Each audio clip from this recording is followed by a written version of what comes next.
मेरा कारोबार डूब गया और मैं घने कर्ज के नीचे दब गया।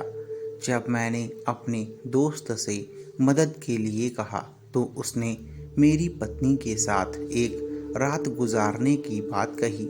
मैं बहुत असमंजस में था, पर फिर कर्ज के डर से मैंने अपनी पत्नी को अपने दोस्त के साथ एक रात गुजारने के लिए मना लिया। मैंने अपनी पत्नी को जिस कमरे में भेजा था, मैं उस कमरे के तुरंत बगल वाले कमरे में छिप गया। जैसे ही कुछ देर गुजरी तो मैंने जाकर कमरे में देखा, मेरे दोस्त ने मेरी पत्नी को पकड़ रखा था। मेरे माथे से पसीने छूट गए, क्योंकि मेरी पत्नी तो अपने सारे कपड़े उतार कर मेरे दोस्त के साथ, जानते हो, एक ज़रूरतमंद मर्द के लिए सबसे मुश्किल काम क्या होता है? ज़रूरत के समय अपनी पत्नी का सौदा करना। मैं अपनी पत्नी का सौदा करने के लिए मजबूर हो गया था। मेरे सामने मेरी पत्नी गुलाबी साड़ी में क्या कमाल लग रही थी। उसका हुस्न, लंबे बाल, उसकी गोरी रंगत और उसके कमाल के नैन नक्श मेरे दिल पर हमेशा से कहर ढाया करते थे, पर आज तो वो बिल्कुल कयामत लग रही थी। मेरे दिल पर हजारों बिजलियां गिर चुकी थी। ये मुझसे अच्छा और कौन जान सकता था। घर के बाहर मेरे दोस्त का ड्राइवर गाड़ी लेकर मेरी बीवी का इंतज़ार कर रहा था। वो सिर्फ एक रात मेरी बीवी के साथ वो गुजारना चाहता था। आज की रात मेरे ऊपर कयामत गिरने वाली थी, पर कल की सुबह होते ही मैं अपने सारे कर्जों से मुक्त होने वाला था। आज की रात काटे नहीं कट रही थी। जैसे जैसे रात बढ़ रही थी, मेरी बेचैनी बढ़ती जा रही थी। अंदर ही अंदर मेरा दम घुटा जा रहा था। बार बार मेरे सामने मेरी बीवी का चेहरा आ रहा था। मुझे उसका ख्याल बेचैन कर रहा था। बार बार मुझे बस यही ख्याल आ रहा था कि कैसे मेरा दोस्त मेरी बीवी के साथ रात गुजारेगा। जब भी मैं अपनी आंखें बंद करता तो बस मेरी बीवी की सिसकियां और बेबसी से बहते हुए आंसू ही दिखाई दे रहे थे। मेरी सांस बहुत फूल रही थी। अंदर कुछ भी नहीं समा रहा था। सोच सोच कर मेरा सर फटा जा रहा था। मुझसे अब रहा नहीं जा रहा था। मैं फौरन अपने घर से निकला और उसी होटल की तरफ रुख कर दिया जहां पर मेरे दोस्त ने मेरी बीवी को बुलाया था। मैं आंखों में आंसू लिए होटल की तरफ बढ़ता जा रहा था। जैसे जैसे मैं आगे बढ़ रहा था, मेरे दिल और दिमाग की हालत बद से बदतर होती जा रही थी। मेरे मन में सिर्फ एक ही ख्याल आ रहा था कि मैं अपने दोस्त को जान से मार दूं और कर्जदार के साथ साथ खूनी भी बन जाऊं। मैं मेरी बीवी की इज्जत के साथ खिलवाड़ नहीं कर सकता था। मैं जल्दी से होटल पहुंचा और रिसेप्शन पर अपने दोस्त का नाम लेकर पूछा कि इसका रूम नंबर कौन सा है।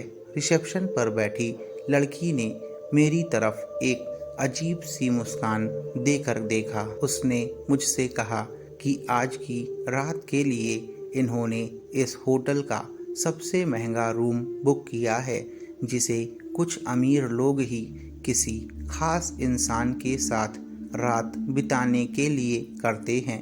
रिसेप्शनिस्ट की ये बात सुनकर मेरा कलेजा जल गया। मेरे अंदर बेचैनी बढ़ती जा रही थी।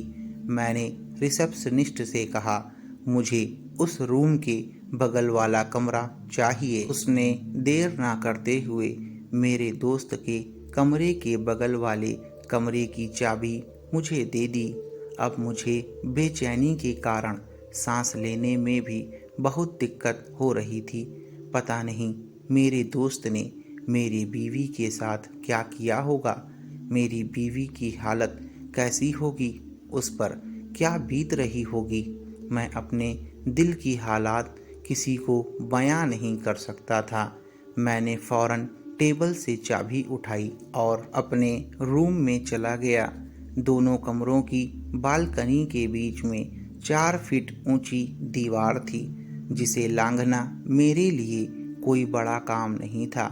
मैं देर ना करते हुए उसकी बालकनी में चला गया। मैं अपने साथ एक चाकू लेकर गया था और ये सोच कर निकला था कि आज चाहे जो हो जाए, मैं अपने दोस्त का कत्ल कर दूंगा। मैं जैसे ही बालकनी में लगे दरवाजे को खोलकर अंदर गया। अंदर जाकर मैंने जो नज़ारा देखा, मेरे तो होश उड़ गए। मेरे बने हुए वजूद को आज आग लग गई। मेरे हाथ से चाकू गिर गया और मेरे हाथ पैर बहुत तेज कांप रहे थे। मेरे ऊपर तो जैसे कयामत का पहाड़ ही गिर गया, क्योंकि मेरी पत्नी और मेरा दोस्त। अपने दोस्त की बात सुनकर मुझे समझ नहीं आ रहा था कि मैं क्या कहूँ। हम लोग एक चाय की दुकान पर बैठे थे। मेरा दोस्त ये कहकर, तुम चाहो तो आज रात का समय तुम्हारे पास है, तुम सोच लो कि तुम्हें क्या करना है। कोई ज़बरदस्ती नहीं है, बस मैं तुम्हें एक रात से ज़्यादा का वक्त नहीं दे सकता। मुझे एक टिक निहारे जा रहा था। उसके लिए ये सब कहना और करना बहुत आसान था, पर मैं तो ये बात कभी सपने में भी नहीं सोच सकता था और ना ही कभी हकीकत। मैं उस वक्त गहरे कर्ज में डूबा था। मैं इतना ज़्यादा कर्ज में था कि मुझे अपने दोस्त की ये बात सुननी पड़ रही थी। एक मर्द के लिए इससे ज़्यादा शर्म की बात कोई नहीं हो सकती जो अपनी पत्नी के लिए ऐसी बात सुने। आज मेरे वजूद को ये क्या हुआ था। मेरे दोस्त ने मुझे चुप बैठा देख मुझसे कहा कि चाय तो पी लो, मैं इसके पैसे तुमसे नहीं लूँगा और ना ही इस पर कोई शर्त है मेरी। मेरा दोस्त बोलने लगा कि यार, ये सब तो बिल्कुल आम बात है, तुम बेकार ही परवाह करते हो। मेरे साथ के कई दोस्त ऐसा कर चुके हैं। उन्होंने एक रात के लिए अपनी बीवी को किसी और के पास होटल भेजा और सुबह करोड़ों के कॉन्ट्रैक्ट के पेपर के हाथ में थे। तुम भी कर्ज से मुक्त हो जाओगे और काफ़ी पैसा भी होगा तुम्हारे पास। मैं उसकी इन सारी गंदी बातों को सुन रहा था। मेरा जी कर रहा था कि ये चाय का गिलास इसके मुंह पर दे मारूं, पर समय अच्छे से अच्छे लोगों को अपना बुरा से बुरा रूप दिखाता ज़रूर है। दोस्तों, आपने बहुत सी ऐसी औरतों को देखा होगा जो मजबूरी में आकर अपने आप को किसी गैर मर्द के सामने बिछा देती हैं। शायद मैं ऐसा पहला मर्द था जो अपने ही दोस्त से अपनी बीवी की एक रात गुजारी की बातें सुन रहा था। मैं जब भी अपनी बीवी के साथ बाहर जाता तो वो अपने चेहरे को दुपट्टे से बांध लेती। मैंने कई बार कहा कि तुम खुले मुंह से मेरे साथ चला करो, जो कोई तुम्हें देखेगा वो बस देखता रह जाएगा। वो हमेशा एक ही जवाब देती कि नहीं, मेरा हुस्न और मेरी सुंदरता सिर्फ तुम्हारे लिए ही है और मैं नहीं चाहती कि कोई मुझे देखे। और मैं उसका सौदा करने को सोच रहा था। मुझ जैसा नीच शायद ही कोई होगा। मैं बहुत ही असमंजस में था। मेरे दोस्त ने मुझे एकदम से बोला, अच्छा कोई बात नहीं, तुम बेकार में ही इस झंझट में ना पड़ो, चलो निकालो मेरे पैसे। मैंने उससे कहा, अरे रुको रुको, मुझे थोड़ा समय तो दो, इतनी बड़ी रकम मैं कैसे लेकर आऊँगा, मुझे थोड़ी मोहलत तो दो। उसने साफ इनकार करते हुए मुझसे सिर्फ आज रात का समय दिया। रात काफ़ी हो चुकी थी। मैं वहाँ से निकलकर सीधा अपने घर की तरफ बढ़ा। पूरे रास्ते मेरे दिमाग में सिर्फ अपने दोस्त की बातें गूंज रही थीं। मुझे कुछ भी समझ नहीं आ रहा था। काफ़ी देर तक यूं ही चलने के बाद मैं अपने घर पहुंचा। मेरी बीवी अभी तक जाग रही थी। मेरे बेल बजाते ही अंदर से आवाज़ आई, कौन है? मैंने कहा, मैं हूँ। उसने फौरन दरवाज़ा खोला। वो मेरा इंतज़ार दरवाजे पर बैठी कर रही थी। अंदर जाते ही उसने मुझे एक सवाल किया, कहाँ रह गए थे आप? और आपका फ़ोन भी बंद जा रहा है। मुझे आपकी बहुत फ़िक्र हो रही थी। मैंने उसे कोई जवाब नहीं दिया और अपने कमरे में चला गया। वो मेरे पीछे आई और मुझसे पूछा, क्या हुआ है? आपको सब ठीक तो है? मैंने कोई जवाब नहीं दिया। रात काफ़ी हो चुकी थी। मैंने कहा, मैं बाहर से खाना खा कर आया हूँ। तुमने ना खाया हो तो खा लो। मेरी बीवी मेरी तरफ एकटक देखने लगी। उसने मुझसे कहा कि क्यों झूठ बोलते हो? मुझे पता है तुमने खाना नहीं खाया है। चलो जल्दी से कपड़े बदल लो और मैं खाना लगाती हूँ, साथ में खाएंगे। मैं बिना मन के उसके कहने पर खाने की टेबल पर बैठ चुका था। खाना खाते हुए मेरी बीवी ने मुझसे एक ऐसा सवाल कर लिया जिसका जवाब मैं क्या दूं, समझ नहीं आ रहा था। मैं जब शाम को घर से निकला था तो उसे बता कर निकला था। तभी मेरी बीवी ने मुझसे पूछा, क्या हुआ? क्या कहा तुम्हारे दोस्त ने? कोई बात बनी कि नहीं? मैंने कुछ सोचने के बाद नहीं में सिर हिला दिया।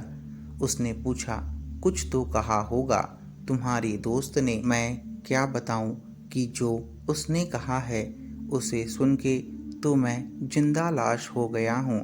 मैंने कहा, वो बोल रहा है कि उसे कल ही पैसे चाहिए। वो मानने को तैयार ही नहीं है। उसने मुझसे बस आज रात का ही समय दिया है। मेरी ये बात सुनकर मेरी बीवी का चेहरा भी उतर गया। मेरी बीवी ने कहा, मेरे पास जो कुछ भी था मैं सब बेच चुकी हूँ। अब मेरे पास कुछ भी नहीं बचा है। उसकी इस बेबसी भरी बातों को सुनकर मेरा दिल उदास हो गया। मुझे अपने दोस्त की बातें याद आने लगीं कि यार, जिसके पास इतनी सुंदर बीवी हो उसे यूं दर बदर भटकना नहीं चाहिए। तुम अपनी बीवी से जितना चाहो उतना पैसा बना सकते हो। तुम्हारे पास तो खुला खजाना है। उसकी ये सारी बातें मुझे अंदर से झिझोड़ चुकी थीं।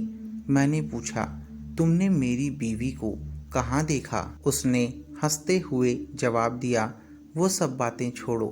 तुम सिर्फ इतना बताओ कि क्या तुम्हें ये सौदा मंजूर है? बस चंद रातें जो तुम्हारी बीवी कुछ लोगों के साथ बिताएगी और बदले में तुम्हारा सारा कर्ज माफ और तुम माला माल हो जाओगे। मैं इतना ज़्यादा कर्ज में था कि वो नीच इतनी घिनी बातें करता जा रहा था और मैं मजबूर सिर झुकाए अंदर ही अंदर क्रोध कर रहा था। खाना खाने के बाद हम लोग कमरे में गए और एकदम से मेरे सामने मेरे दोस्त ने कहा, निकालो मेरे रुपए। उसकी आवाज़ सुनकर मैं एकदम से घबरा कर उठ गया। सुबह के 9 बज रहे थे और मेरे घर का दरवाज़ा कोई ज़ोर ज़ोर से भड़भड़ा रहा था। मैं जब दरवाजे पर गया और दरवाज़ा खोला तो देखा बाहर मेरा दोस्त पुलिस वालों के साथ खड़ा हुआ था। उसने मुझे देखते ही पुलिस से कहा, इंस्पेक्टर साहब, गिरफ्तार कर लीजिए इस आदमी को। इसने मेरे रुपए खाए हैं और अब इसका दिवाला निकल चुका है। ये रोज़ मुझसे मोहलत मांगता है पर इसके पास देने को कुछ भी नहीं है। और मैं एक बात कह रहा हूँ जो ये मानने को तैयार नहीं है। आप इसे अभी गिरफ्तार करो। मेरे दोस्त की ये बात सुनकर मेरी बीवी बाहर आई। हम लोग सोकर उठे थे और उसने अभी तक मैक्सी पहन रखी थी। मेरे दोस्त ने जैसे ही कहा वो रोने लगी। बोली, प्लीज़ मेरे पति को पुलिस से ना पकड़वाओ। मैं तुम्हारे सामने हाथ जोड़ती हूँ। तुम जो कहोगे वही होगा। मैं तुम्हें सारे पैसे दूंगी। उसने कहा, ठीक है, जैसा तुम कहो। उसने पुलिस वालों को इशारा किया और वो लोग चले गए। वो मेरे घर के अंदर घुस आया और सोफे पर बैठते हुए बोला, हाँ भाभी जी, बताओ कैसे दोगी? मेरी बीवी ने कहा, कुछ इंतजाम करके।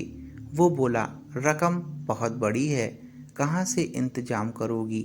मेरी बीवी बोली, मैं नौकरी करके आपका पैसा चुका दूंगी।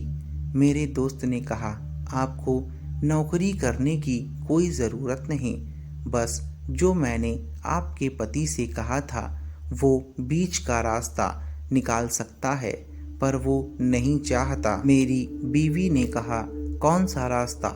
मैंने तुरंत कहा, तुम चुप रहो और अंदर जाओ।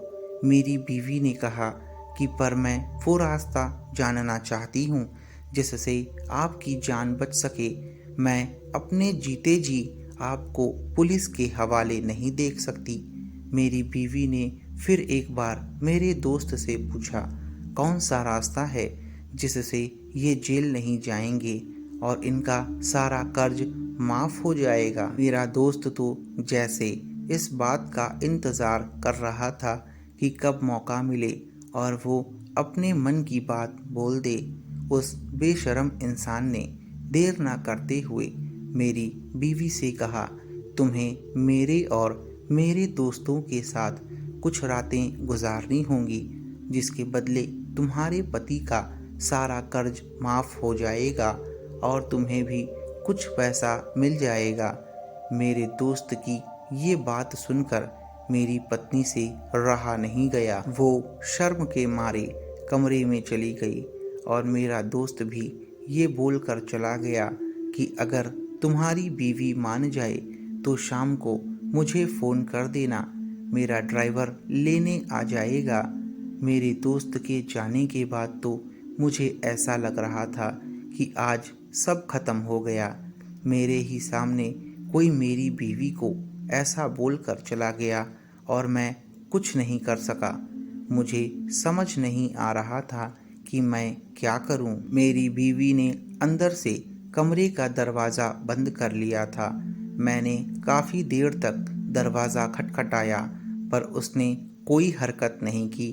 मुझे लगा कि कहीं उसने कोई गलत काम ना कर लिया हो, क्योंकि जो बात मुझसे बर्दाश्त नहीं हो रही थी वो बात वो बेचारी कैसे बर्दाश्त करती।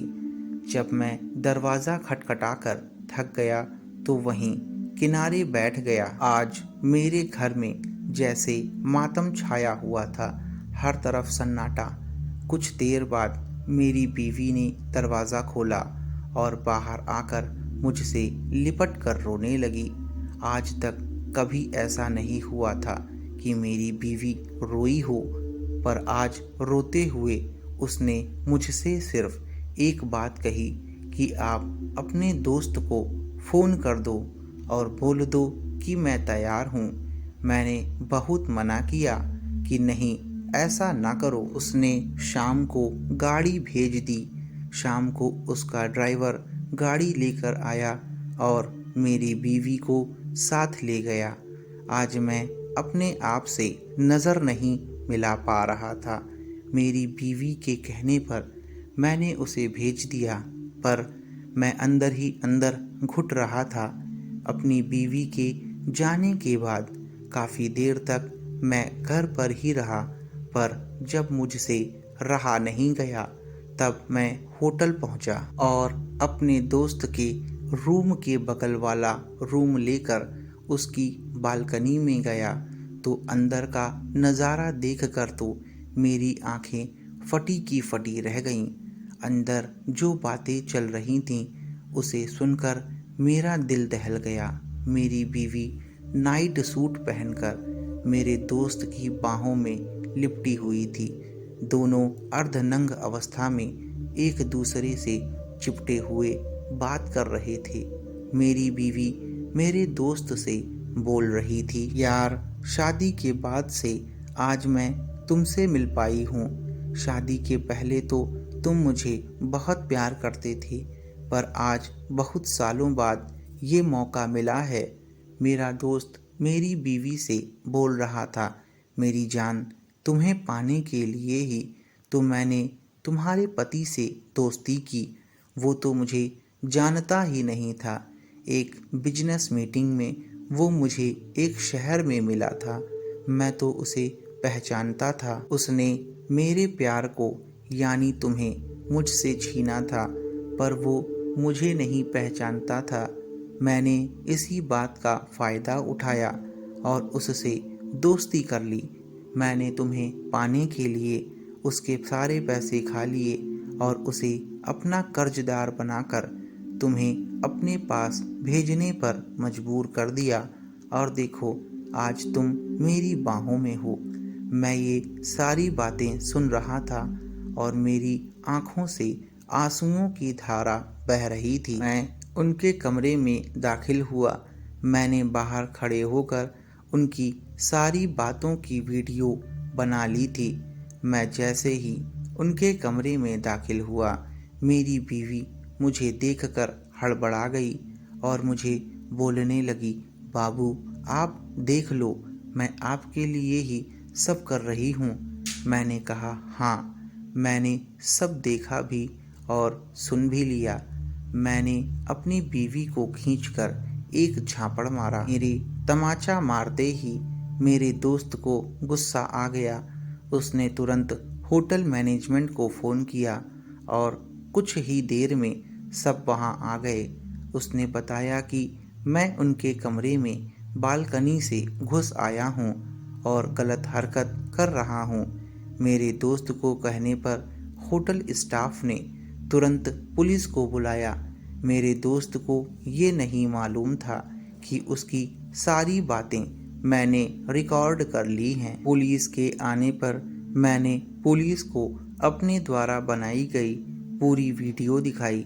वीडियो देखकर मेरे दोस्त को मुझसे धोखाधड़ी के केस में गिरफ्तार कर लिया गया और बिना अनुमति के किसी के कमरे के अंदर जाने के चक्कर से मुझे 1 महीने की जेल हो गई।